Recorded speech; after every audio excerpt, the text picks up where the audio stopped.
Seguimos con este módulo de la mano de Roberto Larraechea. Él es psicólogo organizacional, máster en psicología organizacional y de negocios de la University College London. Durante los últimos 10 años ha dirigido los proyectos de Fundación Chile orientados a evaluación y gestión de ambientes laborales en organizaciones públicas y privadas. Bienvenido, Roberto. Gracias, Caroline, por esa introducción y esa presentación. Los quiero invitar ahora a que pensemos el bienestar desde otro punto de vista, que vayamos más allá, vayamos en búsqueda de una gestión más ambiciosa del bienestar laboral. Y cuando nosotros planteamos esto en esta charla, tiene que ver con la experiencia que tenemos en Fundación Chile en los últimos 10 años, ¿cierto? La última década desde Fundación Chile, junto con nuestros socios investigadores, hemos venido trabajando, asesorando, investigando durante ya un largo trecho temas de bienestar, salud, experiencia de las personas en el trabajo. Y lo que nos ha permitido esto es no solamente conocer la realidad de lo que hoy día están haciendo las empresas, y vemos en empresas y organizaciones cada vez más esfuerzo, cada vez más interés en promover temas de bienestar, pero al mismo tiempo nos damos cuenta en esta experiencia que al mismo tiempo las estrategias que hoy día se están utilizando no necesariamente son las que necesitamos y las más correctas que hoy día se requieren. Y en ese sentido, justamente la pregunta que nosotros nos hacemos es, esa gestión más ambiciosa, ¿por qué nos parece necesario? Y resulta que cuando hablamos de bienestar en el trabajo, el bienestar es un concepto que es amplio y complejo, ¿cierto? Hasta hoy es difícil llegar a una gran interpretación o a una gran definición del concepto. Pero al mismo tiempo hay múltiples definiciones, ¿cierto? También aproximaciones distintas. Vamos a hablar de bienestar general, vamos a hablar de bienestar en un dominio específico, en el trabajo. Y también hay diversos aspectos que tienen que ver con el bienestar. Por una parte, el bienestar físico, el bienestar psicológico, emocional, lo que tiene que ver con el bienestar financiero, social y relaciones, el bienestar profesional. Y además, uno de los desafíos importantes del bienestar es que justamente está influido por múltiples variables. Y cuando eso ocurre y un concepto como el bienestar no solamente es tan amplio, sino que además está influido por distintas variables, es que la solución y la forma de abordar esto también tiene que ser amplio y holista. Y lo que nosotros vemos en contraposición es que la forma de abordar de las organizaciones hasta ahora está muy focalizada. Los focos de gestión del bienestar típicamente nosotros nos damos cuenta que están alojados en beneficios, programas de salud y también monitoreos, pero monitoreos y evaluaciones globales. Satisfacción, qué tanto las personas promueven o recomiendan trabajar en una organización, lo que no necesariamente nos da la amplitud suficiente para abordar un desafío de esas características. De hecho, nosotros vemos cada vez más interés en estos temas, pero también un interés cada vez más marcado que finalmente se refleja en profundizar estos ámbitos y no necesariamente pensar este desafío desde una perspectiva más amplia y más compleja. Y eso justamente, ese interés mayor, no necesariamente se está traduciendo en una mejora en términos del bienestar de las personas. De hecho, si nos vamos a unos datos de Deloitte del 2013, cuando se le pregunta, y esto es en el mundo más bien de las economías más desarrolladas, se les pregunta a los colaboradores cómo cambió su bienestar durante el último año, tanto en el ámbito del bienestar social, financiero, mental, físico, resulta que las personas comentan que en realidad, a pesar de ese aumento en el interés y que hoy día cada vez las organizaciones están más subidas al carro en materia de bienestar, no necesariamente se traduce en una mejora sustancial en el bienestar de las personas. De hecho, menos de un tercio o cerca de un tercio de las personas reportan que efectivamente mejora ese bienestar. 2/3 creen que o quedó igual o incluso el bienestar empeoró. Y eso es sin duda un desafío. Y quizás parte de ese desafío tiene que ver con que si es que esta misma pregunta se las hacemos a los ejecutivos de esas mismas organizaciones sobre cómo cambió el bienestar de esos colaboradores en esas organizaciones durante ese último año, la mirada es completamente distinta. La expectativa del ejecutivo es que probablemente esa fuerza de trabajo aumentó fuertemente su bienestar en estos distintos ámbitos, lo que no se condice con lo que las mismas personas están estableciendo y están reportando. O sea, algo tenemos que cambiar en la manera en que estamos entendiendo y aproximando este desafío y en las estrategias que estamos poniendo aquí en juego.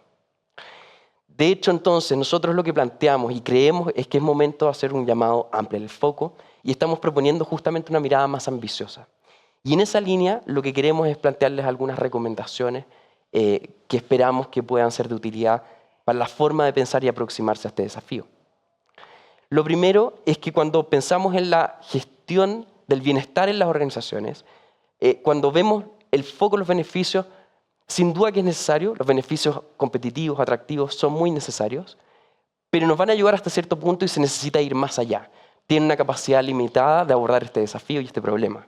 Por tanto, aquí el desafío en realidad está en ampliar el alcance y abordar las prácticas de trabajo en los equipos, entrar a un nivel más profundo, más concreto en cómo la gente está trabajando. Es eso lo que finalmente determina cómo se está dando la realidad de esas personas y cómo se impacta la salud mental, las relaciones de las personas, su desarrollo profesional, motivación, estrés, riesgo de burnout. Está alojado en la manera en que se está haciendo el trabajo en los equipos. Y eso implica meterse en prácticas de trabajo, hábitos, rituales, jefaturas y el efecto de esos líderes sobre los equipos, que son además los que establecen muchas de estas prácticas de trabajo. Entonces, si es que no entramos a este nivel del cómo los equipos operan y trabajan, lo más probable es que no seamos capaces de realmente afectar este fenómeno del bienestar que queremos influir positivamente. De hecho, en esta línea, la idea es irse justamente a las fuentes del malestar, identificar no solamente aquellas cosas que son protectores del bienestar en los equipos, sino que además entender muy bien en esas prácticas de trabajo dónde tenemos que poder cambiar, hacer ajustes para abordar esa fuente de malestar. Y para esto no es necesario hacer física cuántica ni nada demasiado drástico. Muchas veces con cosas tan concretas como estas podemos afectar la manera en que las personas se sienten y trabajan en su lugar de trabajo.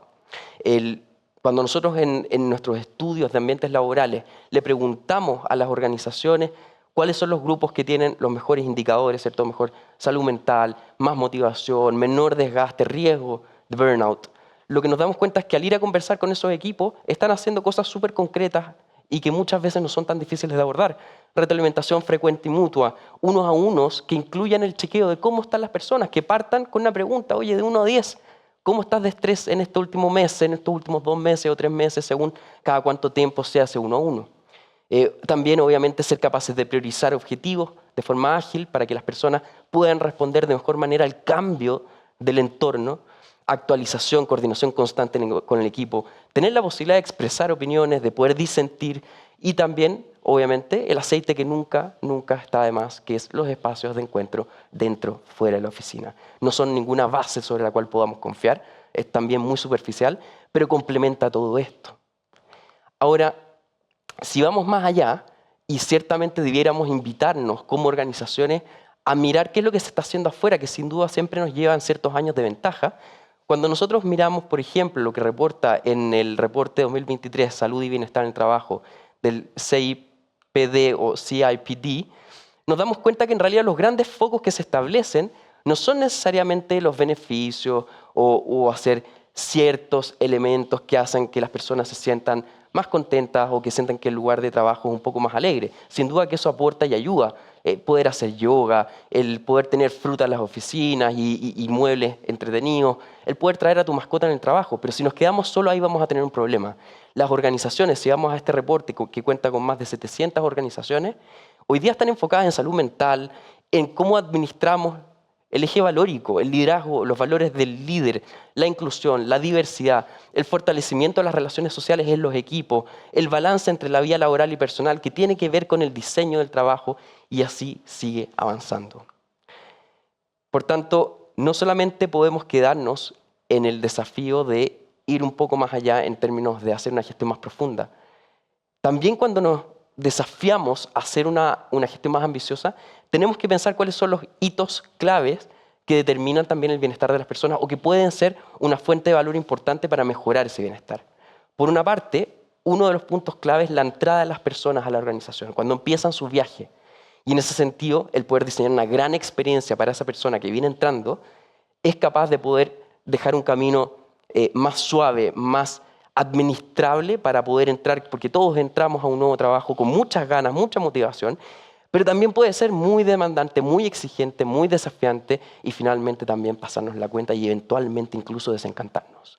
Por tanto, asegurar que esa experiencia construya rápidamente en la gente autoeficacia, claridad del rol, la capacidad de poder integrarse socialmente y aprender y entender la cultura, sin duda que es una forma de rápidamente poner a bordo a esas personas y permitirles que su entrada a la organización sea mucho más feliz, placentera, motivante, etc.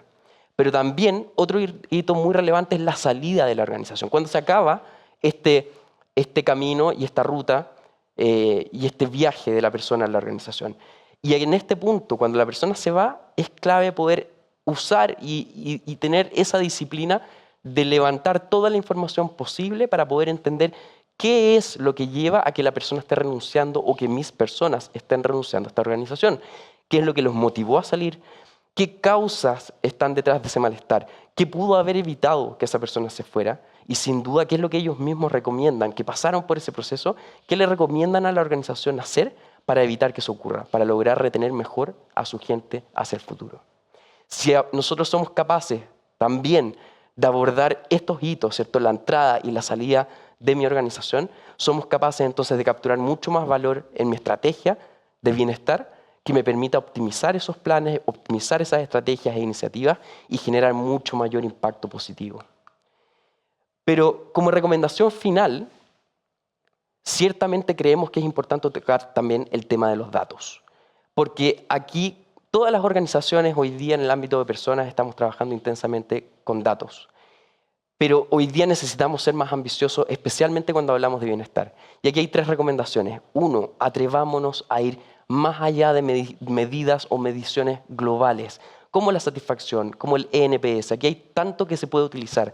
Hay tanta métrica disponible de estrés, salud mental, motivación laboral, riesgo de burnout, que nos permite entender incluso el riesgo de que la gente se vaya. Cuando yo sencillamente mido la intención de salida, soy capaz de poder tener una bandera de alerta temprana que me muestra dónde hay más riesgo que la gente empiece a irse, ¿cierto? Seamos más ambiciosos en eso, atrevámonos a ir más.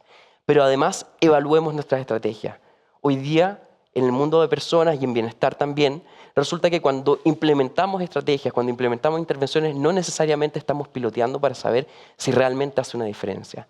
Por tanto, evaluemos esas estrategias, sepamos cómo era antes, sepamos cómo es después, pre y post. Hagamos nuestro piloto, implementemos la estrategia y veamos si finalmente esas sesiones de yoga realmente están generando el impacto que creíamos. Si traer la mascota al trabajo realmente está generando el impacto que esperábamos. O si quizás tenemos que ir más profundo y empezar a alterar la manera en que las personas trabajan, la manera en que los líderes lideran y la forma en que hoy día estamos diseñando el trabajo. Y eso es lo que finalmente nos va a permitir alinear adecuadamente nuestras estrategias de bienestar. Y en último lugar, pero no por eso menos importante, exploremos el vínculo del bienestar con los KPIs del negocio. Hoy día tenemos la capacidad de hacer eso, de entender cómo podemos, a través de estos programas, a través de las diferentes métricas que tenemos en los distintos equipos, cómo se asocian a indicadores relevantes, indicadores de salud, indicadores de productividad, indicadores de operación del negocio. Hoy día podemos hacer eso, los datos lo permiten, cada día es más fácil, más factible hacerlo, por tanto la invitación es a no perderse esta oportunidad. Muchas gracias por el espacio y que estén muy bien.